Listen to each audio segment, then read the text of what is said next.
कैदी हर 20 बार स्टील आरा खींचने के बाद अपने काम को रोकते हैं और फिर चारों ओर की स्थिति को सतर्कता से सुनते हैं, क्योंकि अगर उन्हें जेल के गार्ड ने पकड़ लिया तो उनकी भागने की योजना पूरी तरह से बर्बाद हो जाएगी और शायद उनकी जान भी जा सकती है। लेकिन यह ग्रिल तो धातु की बनी हुई है, इसे तुरंत काटना संभव नहीं है, इसलिए उन्हें अपने साथी के साथ लगातार बारी बारी से काम करना पड़ता है।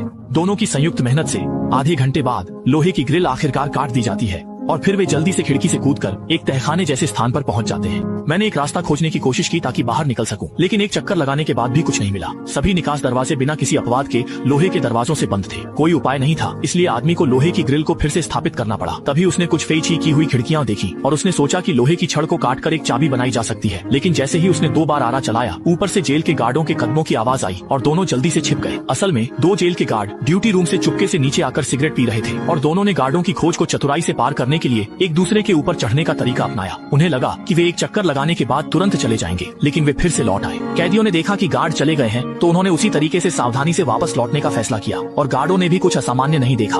दोनों के जाने के बाद कैदी ने कोई देरी नहीं की, अपनी जेब से आरा निकाला और पहले अधूरे काम में फिर से जुट गया। आधे घंटे की मेहनत के बाद लोहे का टुकड़ा आखिरकार उसके बीच से काट दिया गया। फिर उसने लोहे के टुकड़े को मोड़कर सावधानी से लोहे के दरवाजे के सामने आया और फिर बनाई गई चाबी को अंदर डाल दिया। कैदी के कुशल घुमाने पर दरवाजे का ताला सचमुच खुल गया। इसके बाद दोनों ने पहले से तैयार किया हुआ केरोसिन लैंप निकाला, उसे जलाया और नाले में प्रवेश कर गए। हालांकि आगे कई अज्ञात परिस्थितियां हैं, लेकिन आजादी के लिए उन्हें ऐसा करना ही होगा। सौभाग्य से जब वे पहले दरवाजे पर आए तो उन्हें एक अप्रत्याशित आश्चर्य मिला। यहाँ के सभी दरवाजों के ताले सार्वभौमिक हैं। मास्टर चाबी की मदद से कैदी एक निर्बाध यात्रा करता है और जल्द ही अपने अंतिम गंतव्य तक पहुँच जाता है। हालांकि सीवर की ओर जाने वाला लोहे का दरवाजा स्प्रिंग लॉक से सुसज्जित था और मास्टर कुंजी तुरंत बेकार हो गई। लेकिन कैदी ने इससे हार नहीं मानी, बल्कि उसकी शांति के चलते उसने एक समाधान खोज लिया। उसने लोहे के दरवाजे को जोर से उठाया, फिर चाबी को खांचे में फंसाया और फिर आरा निकालकर दरवाजे के धुर्रे को लगातार काटने लगा।